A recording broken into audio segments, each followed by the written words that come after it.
தேதி அறிவித்திருக்கக்கூடிய election commission போன முறை ஈரோடு கிழக்கு தேர்தல் எப்படி நடத்தினாங்களோ அது மாதிரி நடத்தாம நேர்மையாக நடத்துவார்கள் என்று நாங்கள் நம்புகின்றோம். ஏன்னா போன தர மாதிரி தேர்தல் நடந்துச்சுன்னா அது ஜனநாயகத்தை ஒரு புதைக்குழியிலே புதைத்தார்கள். போன முறை பட்டியல் அடைச்சி வச்சு கிஃப்ட் மேலே கிஃப்ட், பணத்துக்கு மேலே பணம், கரியிலிருந்து அவங்களுக்கு வீட்டுக்கு தேவையான பொருட்களிலிருந்து அரசியல் கட்சிகள் அங்கே நின்று கொண்டு வாங்கி கொடுப்பதாக நின்று கொண்டிருந்தார்.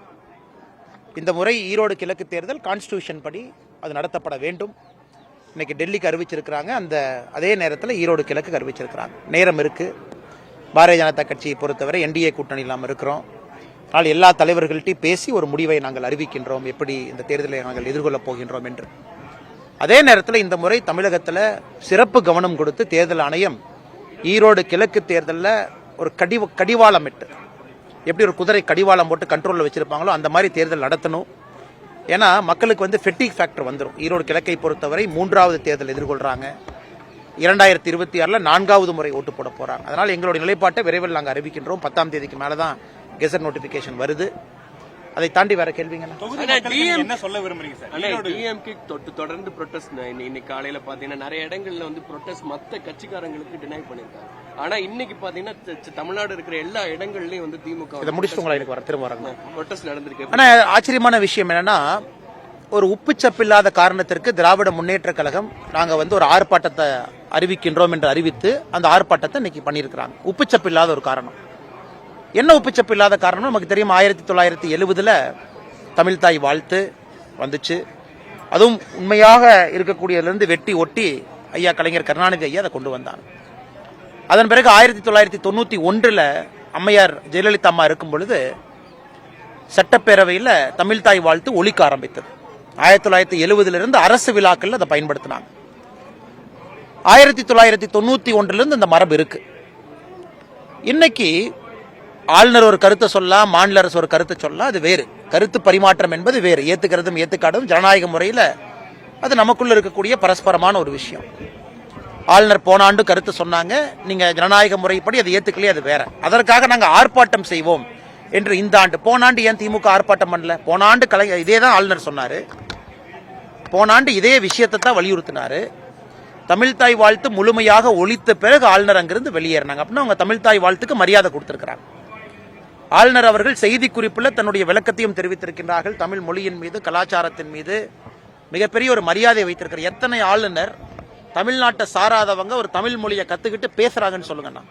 குறைந்த ஆளுநர் மட்டும்தான். RN ரவி அவர்களை பொறுத்தவரை பாரதியார் கவிதையிலிருந்து பேசுறாங்க. அதனால் போன ஆண்டு இதே பிரச்சனைக்கு ஆர்ப்பாட்டம் நடத்தாத திராவிட முன்னேற்ற கழகம் இந்த ஆண்டு நடத்துறாங்கன்னா அண்ணா பல்கலைக்கழக பிரச்சனையை திசை திருப்ப வேண்டும். அவர்கள் கட்சியில சம்பந்தப்பட்டிருக்கிறாங்க, கெட்ட பேர் இருக்கு, பொதுமக்கள் கோவத்தில் இருக்கிறாங்க என்கின்ற ஒரே காரணத்திற்காக, உப்புச்சப்பில்லாத காரணத்துக்கு இன்னைக்கு ஆர்ப்பாட்டம். காவல்துறை எப்படி அனுமதி கொடுத்தீங்க? தமிழ்நாட்டில் எந்த அரசியல் கட்சியும் இன்னைக்கு சமுதாய பிரச்சனையாக இருக்கக்கூடிய அண்ணா பல்கலைக்கழகத்தினுடைய அந்த பாலியல் குற்றத்தில் ஈடுபட்ட நபர்களை கண்டித்து வேகமாக நீதி கொடுங்கன்னு ரோட்டுக்கு வந்தா கைது பண்றீங்க. பாரதிய ஜனதா கட்சியினுடைய மகளிர் அணியை கைது பண்ணி ஆட்டுக்கொட்டாய் அடைக்கக்கூடிய ஆட்டுக்கொட்டாய் அனுப்புறீங்க. அதெல்லாம் நீங்க கேவலப்படுத்துகின்றோம் என்று சொல்லி காவல்துறை அவர்களை கேவலப்படுத்திக் கொண்டிருக்கிறது. நடந்து போனா கைது. அப்படி இருக்கும் பொழுது எப்படி திமுகவுக்கு அனுமதி கொடுத்தீங்க? அதனால்தான் கம்யூனிஸ்ட் கட்சியினுடைய தோழர்கள் சொன்னதை மறுபடியும் நான் இந்த இடத்துல நினைவுபடுத்த விரும்புறேன். தமிழ்நாட்டில் அறிவிக்கப்படாத எமர்ஜென்சி நடந்து கொண்டிருக்கிறது. இது நான் சொல்லி இந்த அரசியல் காரணம். கம்யூனிஸ்ட் கட்சியினுடைய தோழர்கள் சொல்றதை மறுபடியும் நான் இந்த நேரத்தில் வலியுறுத்துறேன். அறிவிக்கப்படாத எமர்ஜென்சி. செகண்ட், ஆளுநரை எதிர்த்து ஆபாசமான போஸ்ட் ஒட்டுறான். தமிழ்நாடு முழுவதும் திமுக காரன் பேர் போட்டே ஒட்டுறான். காவல்துறை என்ன கையை கட்டி கொண்டு வாயை பொத்தி கொண்டு வேடிக்கை பார்த்து கொண்டிருந்தால் இது என்ன இங்க நியாயம் இருக்கா? நீதி இருக்கா? இங்க உண்மையாலுமே ஒரு போலீஸ் போர்ஸ் இருக்கா?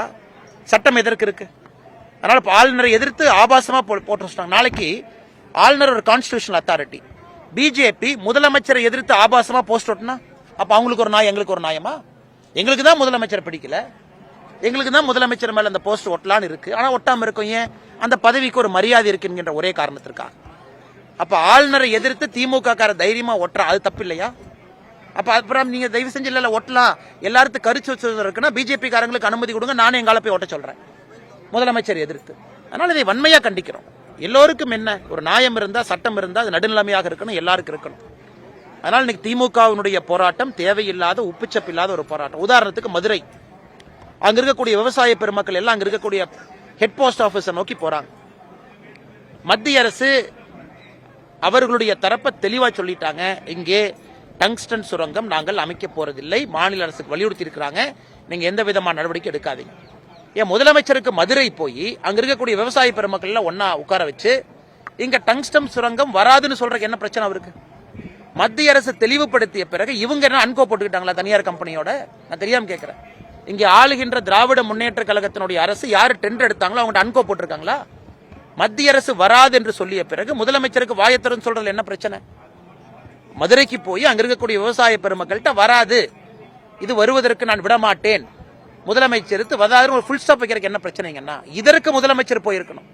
அதை விட்டு உப்புச்சப்பில்லாத ஒரு காரணத்திற்கு ஆளுநரை எதிர்த்து நான் போராட்டம் பண்றேன், நீங்க கனிமொழி அவர்களோ முக்கியமான தலைவர்களோ இங்க பண்றாங்களா? அவங்கள மதுரைக்கு போய் மதுரையில விவசாய பெருமக்கள்கிட்ட சொல்லணும், டிராக்டர்ல வண்டியிலேயே அவங்க கால் கடுக்கு நடந்து வர்றாங்க.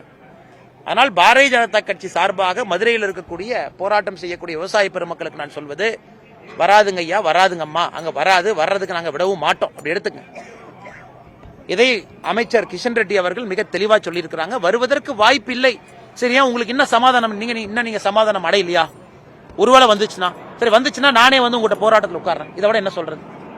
வராதுன்னு சொல்லிட்டோம், வர போறதில்லைன்னு சொல்லிட்டோம், எந்த காரணத்திற்கும் வர விடமாட்டோம்னு சொல்லிட்டோம். இதையும் தாண்டி நீங்க அண்ணே இன்னும் கொஞ்சம் சொல்லுங்க அண்ணேன்னா இதையும் நான் உங்களுக்கு சொல்றேன், நானும் வந்து உங்களோட உட்கார்றேன். அதான் மத்திய அரசு தெளிவாக சொல்லிய பிறகு, வராது என்று சொல்லிய பிறகு சார் அரசியல் கட்சிகள் ஏன் தூண்டி வர்றாங்க? முதலமைச்சர் மதுரைக்கு போக ஏன் பயப்படுறாரு? அல்லது கனிமொழி அவர்களையோ இங்க இருக்கக்கூடிய துணை முதலமைச்சரையும் அனுப்பி சொல்ல வேண்டியதானே?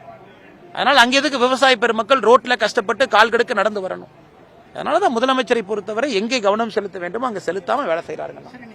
ஈரோட பத்தி கேட்டீங்க.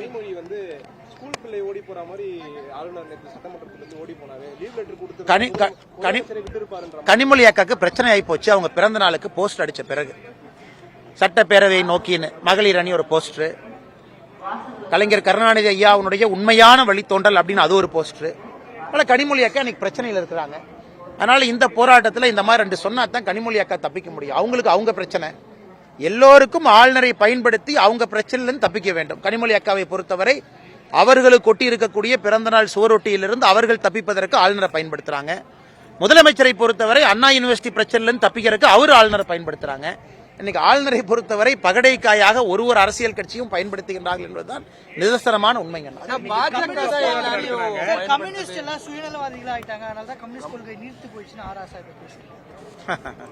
யார் பேசினாங்கன்னா அண்ணா இது வந்து தோழமை சுட்டுதலுங்கண்ணா, அவங்களுக்குள்ள அவங்க சண்டை போட்டுக்குவாங்க, திரும்ப நாளை காலையில வெக்கமே இல்லாம திரும்ப உட்காந்து பேசுவாங்க. ஆனா இன்னைக்கு ஆராஜா அவர்கள் இந்த மாதிரி ஆராசான சொல்லியிருந்தாங்க அப்படின்னா கம்யூனிஸ்ட் நண்பர்கள் கூட்டணியிலிருந்து வெளியே வரணும். சேகர்பாபுனே நக்கலா சொல்றாரு, கொடுப்பதை கொடுத்தா வாங்குறத வாங்கிட்டு எங்களோட இருப்பாங்க அப்படின்னு. அதனால கம்யூனிஸ்ட் தோழர்கள் அதெல்லாம் பார்த்துட்டு தான் இருக்காங்க. தமிழ்நாட்டில் 3.5 ஆண்டு காலமாக திமுக செல்வதற்கெல்லாம் சாமரம் வீசி வீசி இன்னைக்கு கம்யூனிஸ்ட் கட்சி நீர்த்து போயிருச்சு. நான் அப்படி சொல்றேங்கண்ணா, திமுகவுக்கு 3.5 ஆண்டுகளாக சாமரத்தை வீசி வீசி இன்னைக்கு கம்யூனிஸ்ட் கட்சி நீர்த்து போய் மக்களுக்காக போராட வேண்டிய ஒரு கட்சி வேடிக்கை பார்த்து கொண்டு நிற்கிறது. இன்னைக்கு திமுகவினுடைய ஒரு தலைவர்களும் கம்யூனிஸ்ட் கட்சியை கேவலப்படுத்துறாங்க. இதை கம்யூனிஸ்ட் கட்சி தோழர்களும் பார்த்து கொண்டிருக்கின்றீர்களா என்கின்ற கேள்வி அவங்க முன்னாடி நான் வைக்கிறேங்க. இன்னைக்கு போராட்டம் நடத்தினாங்க, சட்டவிரோதமாக ஒன்று கூடுதல் அப்படின்னு சொல்லிட்டு ஒரு திமுக மேலேயே போலீசார் வழக்கு போட்டிருக்காங்க. அண்ணே, வழக்கு நீங்க போடுங்க, எதற்காக சேர விட்டீங்க? என் கேள்வி அதான். பாரதிய ஜனதா கட்சியை சேர விடுறீங்களா? இல்ல. அன்னைக்கு நம்ம முன்னாள் ஆளுநர் தமிழிசை சவுந்தரராஜன் அக்கா இங்க அண்ணா யூனிவர்சிட்டி பல்கலைக்கழகத்துக்கு போகும்போது எப்படி கைது பண்ணீங்க? ஒரு முன்னாள் ஆளுநரை ரோட்ல நடக்க விடாம கைது பண்ணி ஏத்துட்டு போனீங்க. அக்கா கையில கூட ஒரு சின்ன காயம் ஏற்பட்டிருக்கிறது. அண்ணன் சீமான் அவங்களை எப்படி கைது பண்ணீங்க? அக்கா சௌமியா அன்புமணி ராமதாஸ் அக்காவை எப்படி கைது பண்ணீங்க? இல்ல அதிமுகவுடைய நண்பர்களை தலைவர்கள் எப்படி கைது பண்றீங்க? அதே திமுகவுக்கு ஏன் பண்ணலின்னு தான் நான் கேட்கறேங்கண்ணா. நீங்க உப்புக்கு சப்பானியாக இல்ல பத்திரிகை நண்பர்கள் கேள்வி கேட்டுருவாங்கறதுக்காக சும்மா ஒரு எஃப்ஐஆர் அன்லாஃபுல் அசம்பிளி, அது ஒரு உப்புச்சப்பு இல்லாத எஃப்ஐஆருங்கண்ணா. 50 ரூபாய் ஃபைன் கட்டிட்டு வெளியே வந்துடலாம் கோர்ட்ல. அதை வச்சு என்ன பிரயோஜனங்கண்ணா? அதனால் நான் கேட்பது ஆளும் கட்சிக்கு ஒரு நீதி, எதிர்கட்சிக்கு ஒரு நீதினா சட்டம் எதற்காக இருக்கு? அம்பேத்கரையாவை பத்தி வாய்களையே பேசுறீங்களே, அம்பேத்கரை அரசியலமைப்பு சட்டத்தில் எழுதியிருக்காரா? ஆளும் கட்சி சட்டம் எதிர்கட்சி சட்டம்னு பிரிச்சு எழுதியிருக்காரா? ஒரே சட்டம் தானே எழுதியிருக்காரு. சார் இப்ப சட்டமன்ற தேர்தலுக்கு 1 வருஷம் தான் இருக்கு. ஈரோடு எலெக்ஷன் லாஸ்ட் எலெக்ஷனா நம்ம பார்க்கலாம். என்ன என்னை பொறுத்தவரை எல்லா எம்எல்ஏக்களும் நன்றாக இருக்க வேண்டும். எல்லா எம்எல்ஏக்களும் நன்றாக இருக்க வேண்டும். அப்படித்தானே பை எலெக்ஷன் எப்போ வரும்? நிறைய இறந்து போனா தானே வரும். யாரும் இறக்கக்கூடாது, நல்லா இருக்கணும். இது கடைசி தேர்தலா இருக்கட்டும், மெயின் எலெக்ஷனுக்கு முன்னாடி. அதே நேரத்தில் எனக்கு தெரிஞ்ச ஈரோடு கிழக்கு தேர்தலில் வாக்கு சதவீதம் 40-50% தாண்டுமாங்கிற ஒரு சந்தேகம் எனக்கு இருக்கு. ஆனா மக்கள்கிட்ட நான் வைக்கக்கூடிய வேண்டுகோள் என்னன்னா, ஒரு ஆண்டு காலம் இருந்தாலும் உங்க ஜனநாயக கடமை அது. ஒரு ஆண்டு காலம் இருந்தாலும் இல்ல நான் 2021 போட்டு 23 போட்டு மறுபடியும் 24 போடுறேன் அப்படின்னு நீங்க யோசிக்காதீங்க. ஏன்னா மறுபடியும் 26 நீங்க போடணும். அதனால் எல்லோரும் ஜனநாயக கடமை ஆற்றுங்க. எங்களை பொறுத்தவரை கூட்டணி கட்சி தலைவர்களிடம் பேசிட்டு எங்கள் முடிவை அறிவிக்கின்றோம். அதே நேரத்தில் எலெக்ஷன் கமிஷனுக்கு ஒரு குழுவை இங்கிருந்து அனுப்ப போறோம். போன டைம் எலெக்ஷன் கமிஷன் எந்த வேலையுமே செய்யலீங்கன்னா, தமிழகத்தை பொறுத்தவரை அதிகாரிகள் எந்த வேலையும் செய்யல. அதனால் இந்த முறை நாங்க சிறப்பு அதிகாரிகளை வெளியிருந்து அனுப்பணும்னு கேட்க போறோம். முதல்ல இருந்து போன டைம் பிரச்சனையானதுக்கு அப்புறம் பாதியில் அனுப்பிச்சாங்க வெளியிருந்து அதிகாரிகளை. இன்னைக்கு வெளியிருந்து அதிகாரிகளை போட்டு தேர்தல் நடத்தணும். ஏன்னா திமுகவினுடைய பணபலம் படைபலத்தினுடைய கொட்டத்தை இந்த தேர்தல் அடக்க வேண்டும் என்றால் தேர்தல் ஆணையம் நாணயமாக, நேர்மையாக, நடுநிலையாக இருக்க வேண்டும் என்பது எங்கள் கருத்து.